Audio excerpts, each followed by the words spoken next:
Hello, everyone, and welcome back to Queen Elizabeth, A Day in Her Life. Lately, I've been doing videos about the book Elizabeth and Margaret, and it's been fascinating to see them in their childhood while they were growing up and all the events that happened to them and their family. Today, we're going to see what happened after the death of their beloved father, King George VI. When the king died, Peter Townsend, who was an assistant to the king, was on the holding post of the comptroller of the Queen Mother's household. And this also meant that he would get to see more of Princess Margaret, who was at the same center of the Queen Mother's organizational umbrella. It was up to Townsend to convert Clarence House into a suitable residence for the Queen Mother and Princess Margaret. Margaret got to have her privacy there. She lived at the opposite end of the building, and she could spend days without seeing her mother. The Queen Mother had trouble adjusting to this new arrangement. She was used to a larger household and having power over people, and now her status was lowered. Prince Philip didn't like how things were going either. He was usually the head of the family, and he would battle with Churchill and Lascelles because they wanted him out of the royal business. The Queen and Princess Margaret at this time liked to spend their weekends at Windsor Castle, and Townsend would accompany them on the 15-mile journey to central London. Princess Margaret wrote to her friend Sass that the springtime did her mother good. The flowers and the blossoms were magnificent and beautiful, and it was soothing for her. And Queen Mother Elizabeth started to answer her letters. Margaret said, though, that Mama was cursing the day they named Lilibet Elizabeth because she kept getting her letters. Peter Townsend appreciated Princess Margaret and her complex nature. He saw the other side to the princess. She could be sensitive, thoughtful. She was a churchgoer in search of a purpose in life, and she wanted independence from her sister.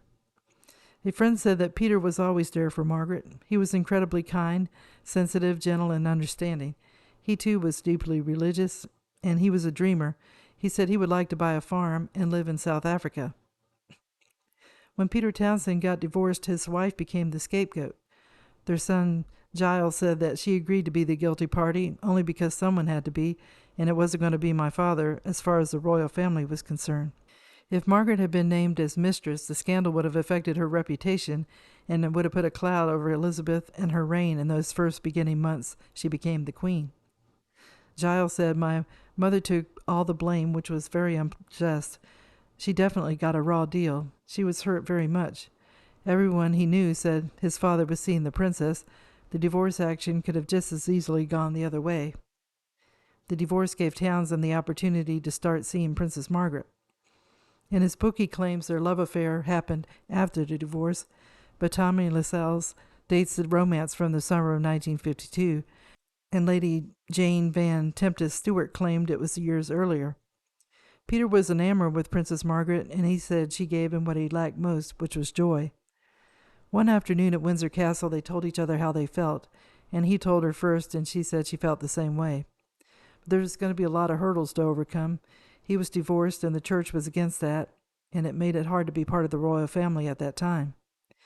Before Christmas in 1952, Margaret made an appointment to speak to Queen Elizabeth. Margaret just couldn't walk into the room to see her. She had to be escorted by a footman, and she said "ma'am" to her before she curtsied. Princess Margaret told the Queen about Peter and their romance. She didn't speak of marriage, but wanted him to be included in more family get-togethers. Needless to say, Queen Elizabeth wasn't surprised by the news. She was never to forget how loyal Margaret was to her in South Africa, and how she had praised Philip in front of their parents whenever possible. And also, Queen Elizabeth, she liked Peter, and how he could always handle her father when he wasn't in the best of moods. She would have liked them to be married if she could, but others didn't like the idea. Things didn't go the way everyone wanted them to. Even Townsend went to see... They wanted it to. When Townsend went to see Tommy Lascelles, he told the Queen's private secretary that he was in love with Princess Margaret, and he wanted to get married. And Lascelles was upset and said, "You must be either mad or bad." The secretary then went to Queen Elizabeth and told her about the provisions of the 1772 Royal Marriages Act. It was created during the reign of King George III. Under the act, Margaret couldn't marry without the sovereign's permission until she reached the age of 25. And Margaret was 22 at this time. Princess Margaret was in the line of succession after Prince Charles and Princess Anne. If consent wasn't given, the royal petitioner had to wait until he or she was 25 to tell the Privy Council his or her intention.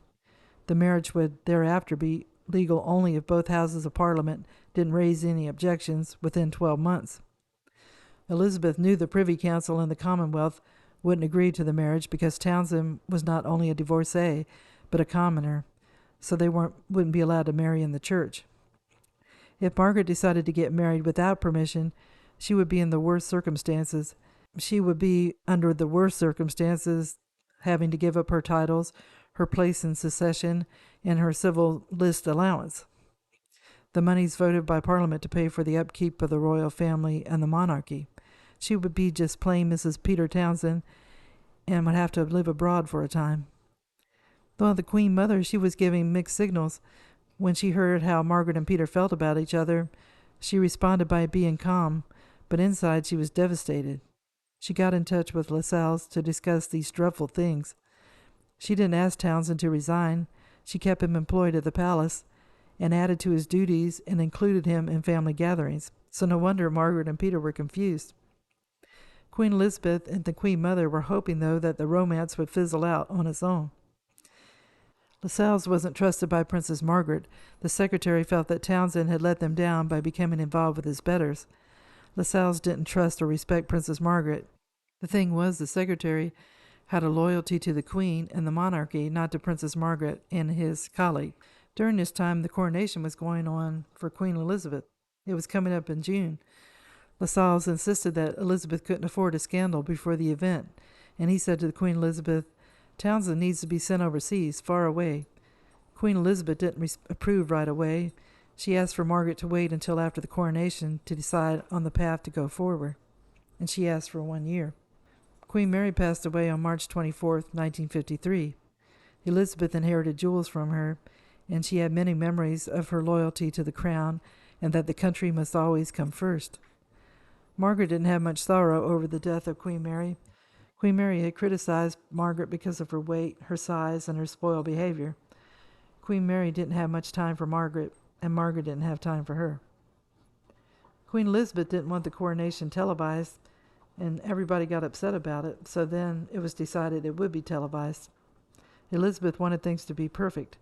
At Buckingham Palace, she spent hours in the drawing room rehearsing her lines and walking down a makeshift aisle in between indicative posts. She listened to the recordings her father did when he had his coronation. She wore the St. Edward's crown while she was doing daily tasks, so she'd be used to having a 5 pounds on her head. Sometimes she put a bag of flour on her head. The Queen paid attention to the smallest of details, and the dressmaker, Norman Hartnell, sewed a tiny sequin 4-leaf clover in her gown for good luck. Prince Philip was so worried that Townsend and Margaret affair would become public that he suggested that Townsend be fired. The Queen said no. He was a member of her mother's household, not hers, and she thought the romance would end and no action would be needed. The day of the coronation, on June the 2nd, 1953, Elizabeth and Philip traveled in the Gold State coach to Westminster Abbey. Queen Mary thought the Queen should travel alone, but she was overruled. Philip was at her side, and that made her feel confident and composed. Before she made her grand entrance, she turned to her maids of honor and with a wide smile asked, "Ready, girls?" Margaret was already there, and she was in a gorgeous white satin gown, with sparkling with pearls, crystals, and silver thread. She was in the front row of the royal gallery beside the Queen Mother. Queen Elizabeth kept her poise during the ceremony, and Princess Margaret seemed tense and emotional. It was later, after the ceremony, that people were gathered in the great hall waiting for their vehicles. Townsend and Margaret were there, and there was a moment they were talking, and she brushed a bit of fluff off his uniform. The journalist didn't miss that moment. Townsend said it didn't mean a thing to them at the time. It must have been a bit of fur coat that he picked up from some dowager in the Abbey. He said, "I never thought a thing about it, and neither did Margaret. We just laughed over it." The storm, he said, had broken then. Queen Elizabeth got back to business the next day and was relaxed. The storm, though, continued at the palace. The secretary wanted Townsend gone and talked to Churchill about it. Churchill thought that they were a delightful match, he said, and his wife said, "Winston, if you're going to begin the abdication all over again, I'm going to leave. I shall take a flat and go and live in Brighton." The public was enthralled over the couple. Churchill saw the Queen and said since the story was made public, she should agree to send Townsend abroad now. They wanted them to stay apart for a year. The Queen was reluctant, but took his advice. Townsend went to see Lascelles and was told had to go abroad. He could go to Singapore, Johannesburg, or Brussels. Well, Townsend felt the secretary was joking at first, and then he saw he wasn't. He had custody of his son, so he picked Brussels, which was closer to his son's boarding school in Kent. He was about to leave the country before Princess Margaret could return to England, and when she found out, she was very upset and cried. Townsend calmed her down over the phone and said all would be well. The Queen didn't like the situation, but didn't take pleasure in her sister being upset. When Margaret got back to London, Margaret got on the phone to Townsend. They reassured each other it would only be a year, and after her 25th birthday, they could marry. Churchill and Lascelles didn't want the marriage to happen, so things didn't look very rosy for them. Princess Margaret and Townsend didn't realize it at the time. They were in love and thought love would prevail. I will end the video here. In this episode, we see changes in the royal family. They had to move to new quarters, and Queen Elizabeth had her coronation coming up. And her sister Margaret came to her asking to marry a commoner and a divorced man, which wasn't a very good combination. Once the public found out, Churchill went to the Queen and asked that Peter Townsend be sent away for a year. They all hoped that the distance would put an end to this awkward situation, but it didn't look promising because Margaret and Peter believed they were destined to marry. After the year was up, and Winston Churchill and his private secretary for the Queen Elizabeth had other plans, so it's going to be interesting to see what happened next. I hope everyone enjoyed the video, and if you did, if you would give it a thumbs up, it would be greatly appreciated. I wish everyone a good day, and tune in again soon for another episode of Queen Elizabeth, A Day in Her Life. Thank you.